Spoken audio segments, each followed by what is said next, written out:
Billionaire's wife poured hot frying oil on the new black waitress, not knowing she came on a mission. "How dare you refuse my order? Are you out of your mind?" The sound of Victoria Sterling's shriek tore through the marble halls of the Sterling estate like shattering glass. The mansion's kitchen, usually filled with the quiet hum of staff and the aroma of gourmet meals, had turned into a battleground. Pots rattled, a copper pan clanged to the floor, and the rich scent of truffle butter twisted into something darker, the acrid hiss of boiling oil. Maya froze, the silver tray trembling in her hands. Her deep brown skin glistened under the pendant lights. Her black curls tucked neatly under the standard maid's cap. She looked calm, too calm for someone being berated by one of Chicago's most feared women. "I said, serve my guest first, not that old man," Victoria spat, pointing a manicured finger toward the dining room where her frail father-in-law, Robert Sterling, waited quietly for his meal. "You're here to obey, not to think. That's what you people are paid for." Maya's jaw tightened, her knuckles whitening on the tray. "With respect, ma'am," she said softly. "He's diabetic. He hadn't eaten in hours. I only—" "Enough!"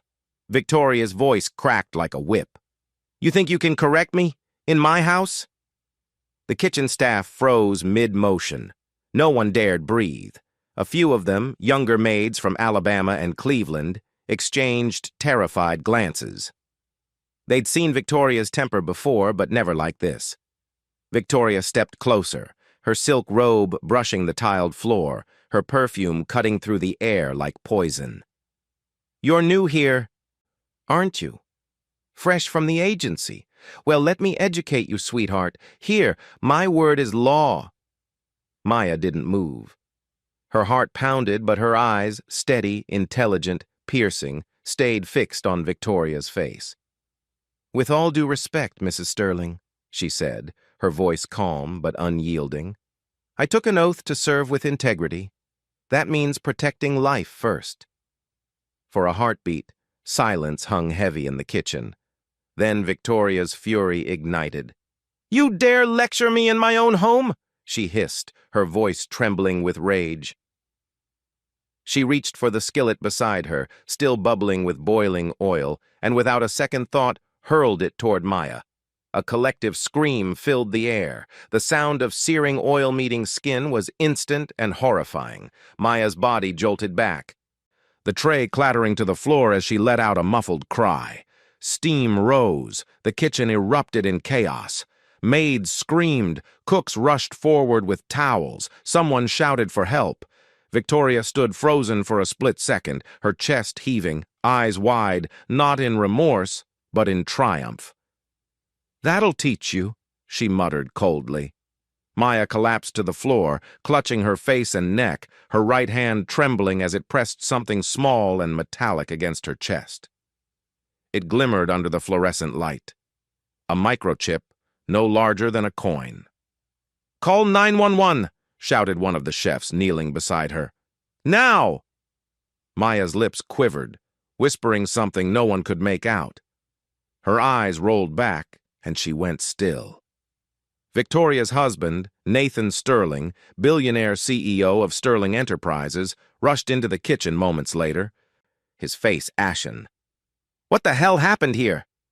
"She disobeyed me," Victoria snapped, pointing at Maya's limp body, "and I handled it."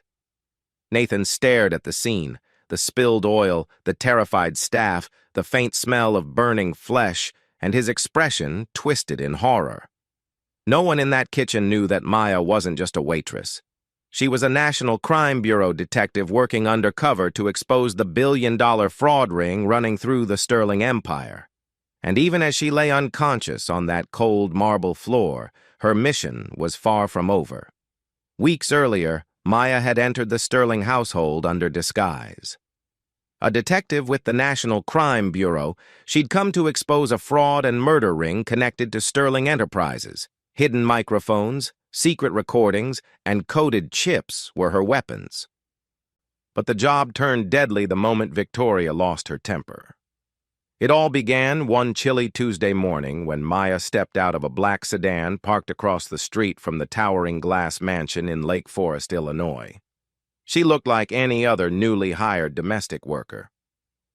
Simple gray uniform, hair pulled tight beneath a cap, head slightly bowed. But beneath her collar, sewn into the lining, was a micro camera worth more than a luxury car. "Remember," her handler's voice crackled through the earpiece before she walked in. "Sterling Enterprises isn't just embezzling. They're laundering money through shell companies tied to disappearances. Get evidence on Victoria, too. She's the nerve center." Maya had only nodded. "Copy that. If anything happens to me, the chip goes straight to the bureau." Inside the mansion, opulence dripped from every inch. Marble floors polished like mirrors, chandeliers worth fortunes, portraits of Nathan Sterling shaking hands with senators and CEOs. Maya blended in, soft-spoken, polite, efficient. Every night after serving dinner, she'd linger by the hallway console, pretending to dust, when in fact she was planting a listening device under the mahogany trim. She'd already captured whispers of offshore accounts, faked audits, and something darker. Memos ordering a cleanup after a contractor mysteriously drowned near a Sterling construction site. The more she uncovered, the closer she drew to the truth and danger. But what truly disturbed her wasn't the fraud, it was the murder. Documents showed that Sterling Enterprises had silenced whistleblowers before, employees who'd vanished after discovering falsified safety reports. Maya's own brother, Jordan, had been one of them. He was last seen entering a Sterling factory 6 months earlier. That's why she volunteered for this mission. This wasn't justice. It was personal. The staff began to trust her quickly, though she noticed how fear shaped every face when Victoria entered the room. Victoria Sterling, elegant, cold, with diamond earrings like shards of ice, ruled the mansion like a queen. She treated employees as disposable, barking orders, humiliating anyone who dared make eye contact. Maya learned fast. The quickest way to survive was silence. But survival wasn't her goal. Every night after the household slept, she downloaded the recordings to her encrypted drive. She'd sit by the service window, city lights flickering beyond the glass, whispering, "Almost there, Jordan. Almost there." Then came the night before the attack, the night everything changed. Maya intercepted a call between Nathan and an unknown number. "If the auditors push, eliminate the threat." Her blood ran cold. The voice on the other end. Victoria. Maya realized her cover wouldn't last long. She hid the primary chip inside her apron and sent the backup through her assistant, Daniel Rivers. But before she could deliver the final recordings to the bureau, Victoria would strike viciously, publicly, and without knowing who she just provoked. A pause. If you're enjoying the story of Maya's secret mission and a shocking event inside the billionaire's mansion, make sure to give this video a thumbs up. Back to our story. Maya lay motionless beneath the sterile glow of hospital lights, her face wrapped in layers of white gauze. The rhythmic beeping of the monitor filled the quiet room, steady, persistent, proof that she was still alive. The oil had burned deep, but not deep enough to break her spirit. Doctors whispered outside her door, their tones hushed but urgent. "Third-degree burns on the right side of the face and neck," one said. "But she's lucky. Her eyesight's intact. Whoever she is, she's strong." They didn't know. None of them did. To the world, she was still Maya Brooks, domestic worker. Only a few knew her real name. Detective Maya Brooks, Special Operations, National Crime Bureau. By the time dawn crept through the blinds, news had spread across Illinois and beyond. Billionaire's wife arrested after brutal attack on employee. Victoria Sterling's mugshot was already circulating online, her eyes wide and defiant, lips pursed with disdain. The headlines were merciless. When the first police officers entered Maya's room, they didn't speak. They saluted. It wasn't formality, it was reverence. This was the woman who'd infiltrated one of the most powerful families in America, and even on the brink of death, refused to let her mission die. Detective Martinez, a broad-shouldered officer from the bureau, stepped forward. "Ma'am," he said softly, "we got her. Victoria Sterling is in custody, but we also need to secure your evidence." Maya's lips parted, her voice raspy from the respirator. "The chip," she whispered. Her hand trembled as she lifted it from under the blanket. Even through the pain, she never let it go. Martinez stared at it, the tiny metallic square no larger than a coin. "You held onto it the entire time." A faint smile tugged at Maya's lips. "It's not just a chip," she murmured. "It's everything." He leaned closer, voice low. "You're a damn hero, Agent Brooks." Maya blinked slowly. Heroes heal later, justice now. Her lawyer, Sarah Brooks, arrived moments later. No relation, just a coincidence of name. Dressed sharply in a charcoal suit, eyes red from lack of sleep. "Maya," she breathed, taking her client's hand. "The bureau called. They said your backup copy is still secure at HQ. You did it." But Maya's grip tightened faintly. "Not yet," she whispered. "Daniel Rivers, he has a second copy. Make sure no one touches it." "Your assistant?" Sarah asked, frowning. Maya nodded weakly, her breath slowing. "Trust but verify." She sank back into the pillows, eyelids heavy as officers stood silent around her bed. Even in her frail state, her presence commanded respect. This wasn't just a wounded woman. This was a warrior who'd stared down billionaires, corruption, and death itself. Outside the hospital, cameras flashed as Victoria Sterling was escorted into a black SUV in handcuffs. Reporters screamed questions, but her silence said everything. Back inside, Maya whispered to Sarah one last time before drifting into sleep. "Make sure the world knows the truth and tell them the mission's not over." Her pulse steadied, her hand still clutched the chip. And far across the city, a man named Daniel Rivers checked his phone, his conscience already starting to burn. The rain came hard that night. Thick, unrelenting, drumming against the windshield of Daniel Rivers's sedan as he sat in the dim hospital parking lot. Inside the car, the small flash drive lay on the passenger seat, gleaming faintly beneath the overhead light. Maya's voice still echoed in his mind. "Secure it, Daniel. Protect it with your life." He should have. He promised, but promises weighed nothing next to 200 million. Daniel had been Maya's partner for 3 years, but never her equal. She was the rising star, the legend in the making, the black detective who'd cracked impossible cases while he was still chasing traffic violations. Every headline that praised her seemed to shrink him further into her shadow. Now fate had dropped in his lap the one thing she valued most, the chip. He stared at it, his reflection glinting back from the metallic surface. The temptation was intoxicating. "Who would even know?" he whispered to himself. "She's barely conscious. The bureau's not checking in till morning." Then came the text, a private number encrypted. "Come alone, roof entrance, 10:45 p.m. Daniel's pulse spiked. He knew who it was. The number had belonged to Nathan Sterling's office once upon a time. He drove through the city's slick streets, wipers slicing through the rain. The Sterling penthouse towered above downtown Chicago like a fortress of glass and power. Inside, everything reeked of money and menace. Modern art, steel sculptures, and silence thick enough to drown in. Nathan Sterling stood by the window, his reflection blurred against the city lights. He looked older than the man on magazine covers, his silver hair disheveled, his tailored shirt unbuttoned at the collar, his eyes sharp and calculating. "Detective Rivers," Nathan said coolly, swirling a glass of scotch. "You asked for a meeting? I assume it's not official business." Daniel swallowed hard, forcing confidence into his voice. "I have something you want, something that could disappear for the right price." Nathan turned slowly. The evidence?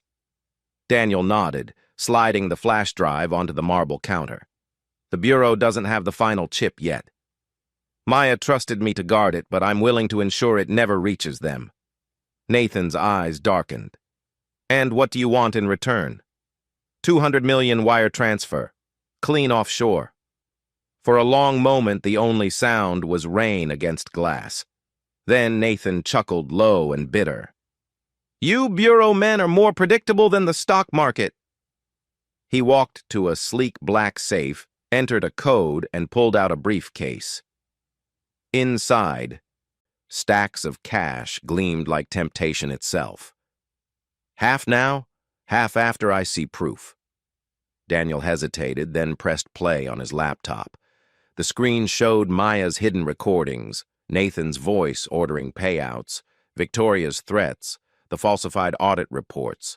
Nathan watched silently, face unreadable, until he finally said, "Delete it." Daniel opened the fireplace gate, tossed the chip inside, and watched it melt in flame. Nathan sighed in relief, finishing his drink. You've done the right thing, detective. But as the last ember faded, neither man realized the truth. Maya had already sent a duplicate chip to her lawyer before she was attacked. And by the time Daniel left that penthouse, two men's fates were already sealed. His by greed and Nathan's by ignorance.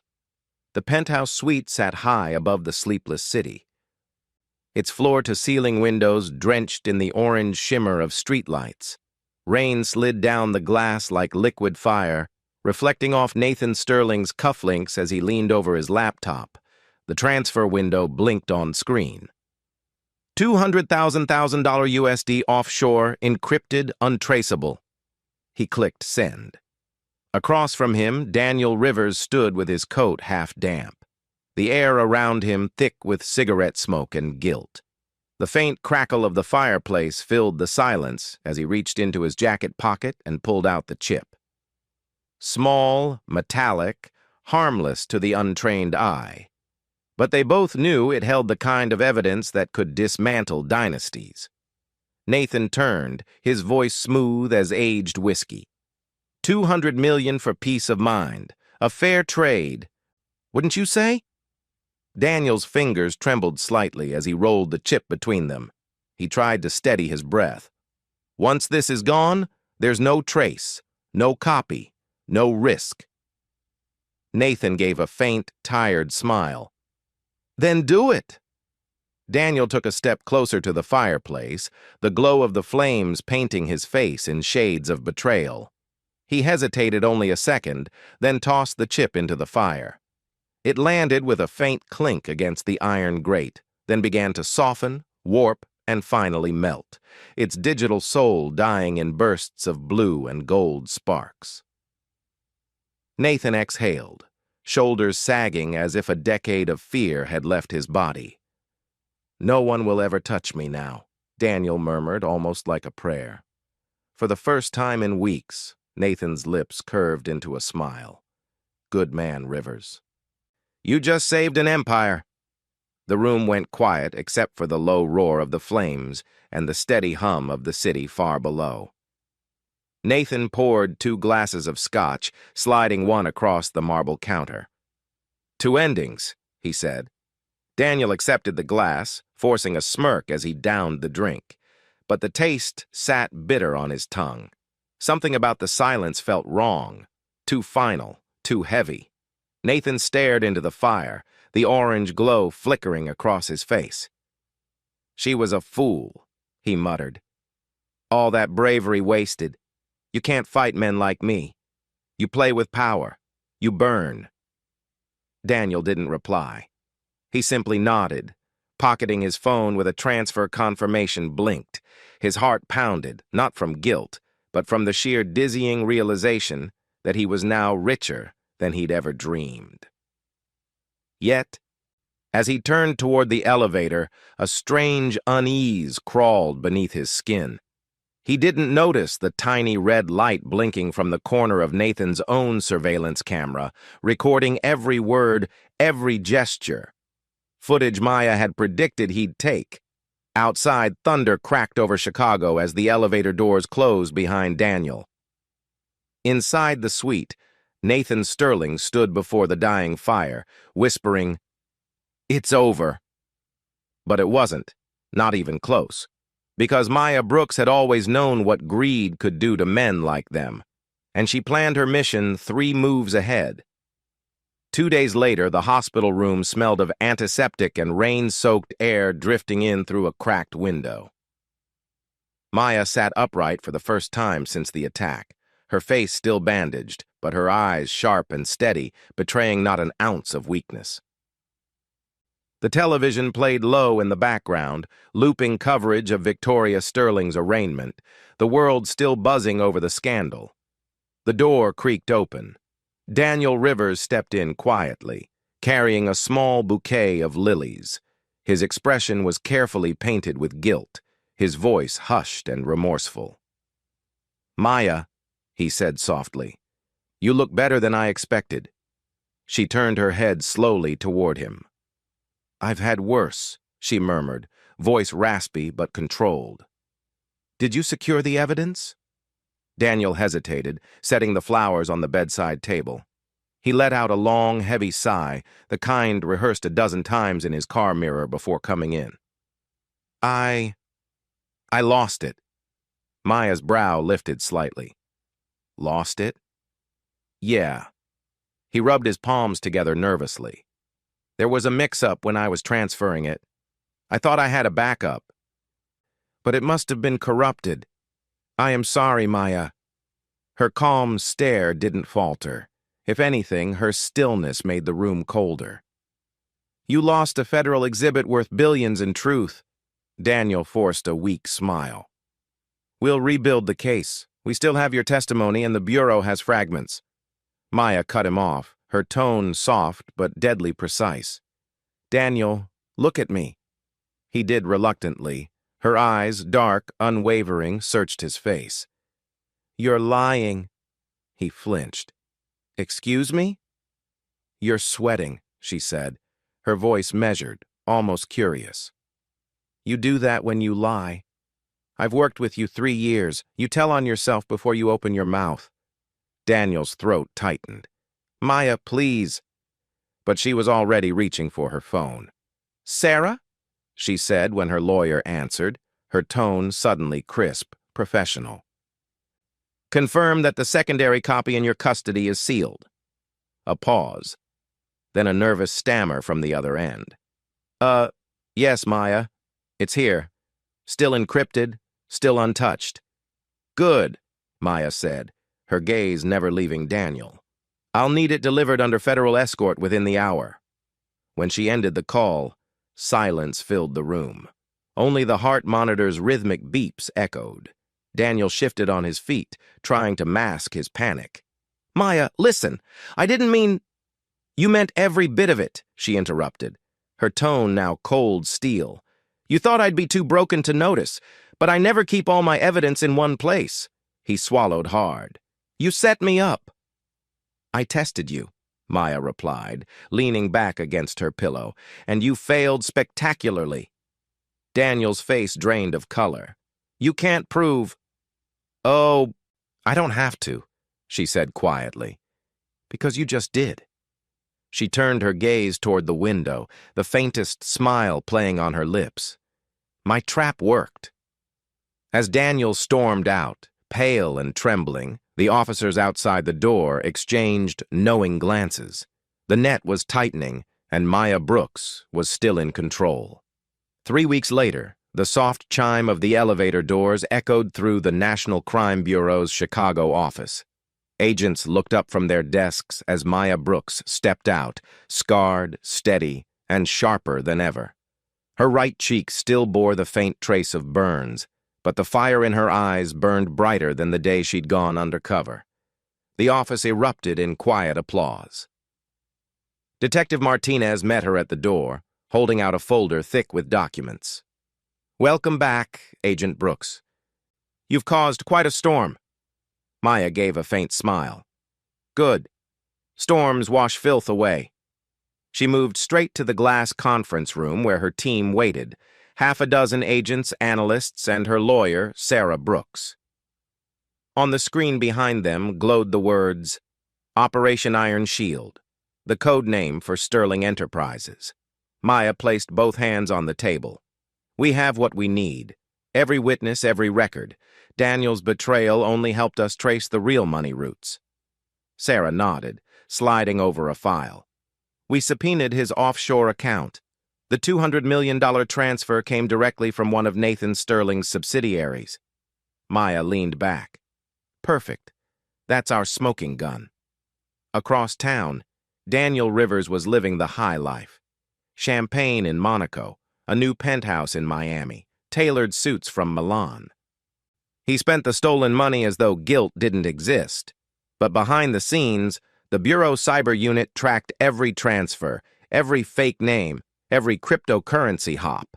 What he thought was invisible left a digital trail burning bright as a comet. In the Sterling mansion, things weren't faring better. Nathan Sterling, desperate to repair his empire's image, called a press conference. Cameras filled the ballroom he once reserved for galas. His voice boomed over the speakers, polished and confident. My wife's unfortunate outburst was an isolated incident, he declared, straightening his tie. There are no criminal links to Sterling Enterprises. The rumors, the so-called evidence, it's all fabricated by a disgraced former agent seeking fame. Laughter rippled through the wealthy guests, their applause loud but nervous. Reporters scribbled notes, hungry for sound bites. Watching from her office, Maya folded her arms.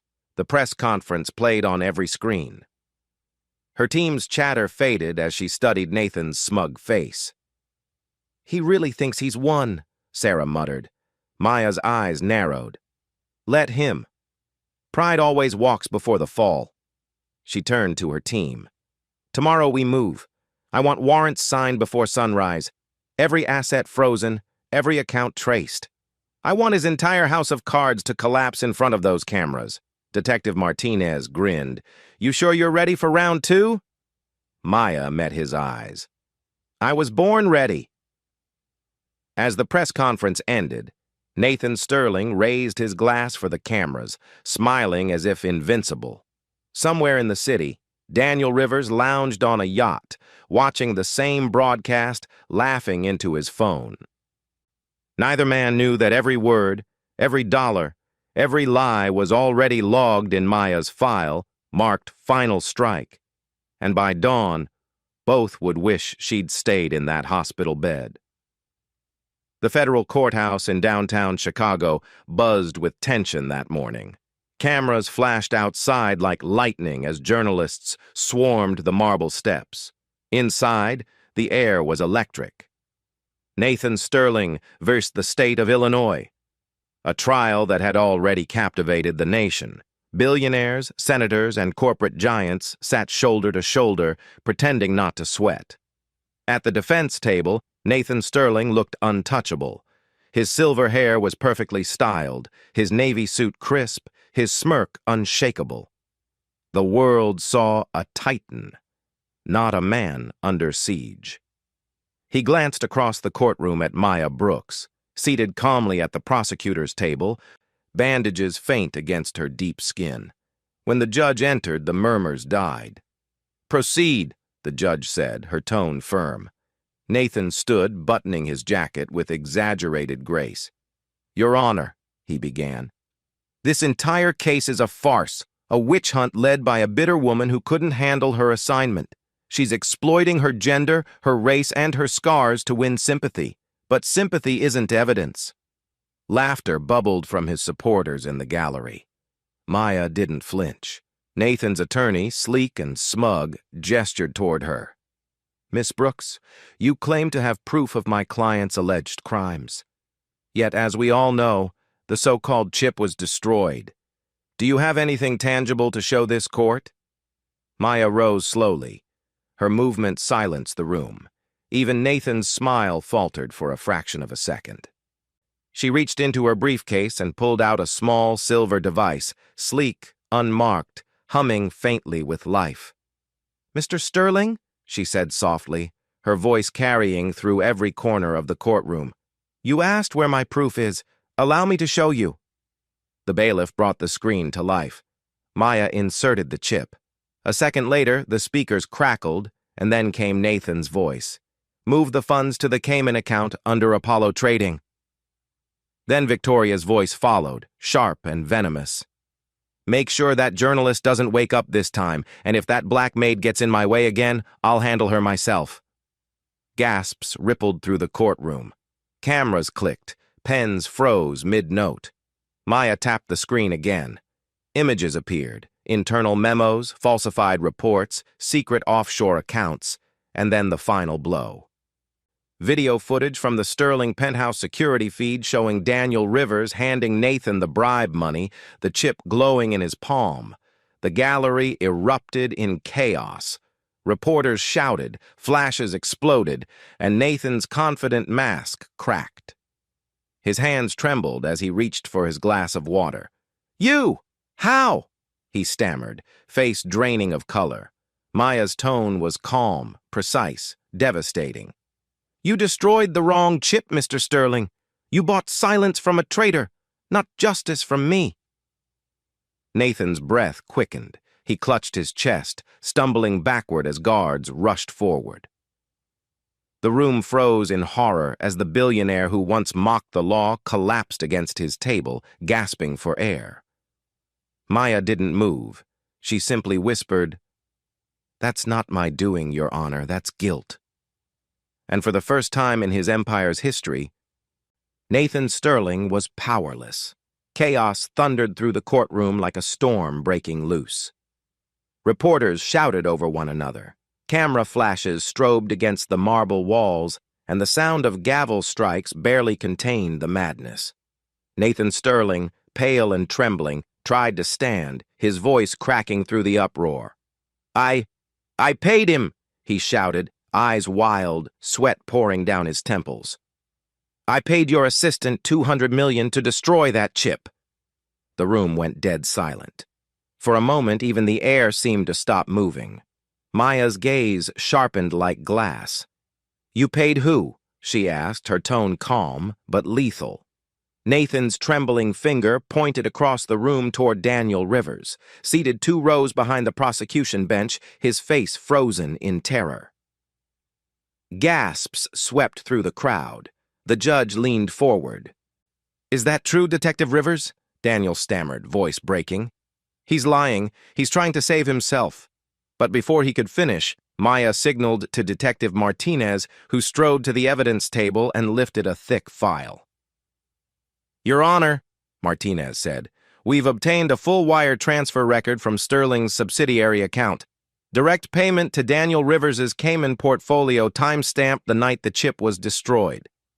He placed the printed receipt before the court. The digits gleamed under the fluorescent lights. $200 million. The courtroom exploded again.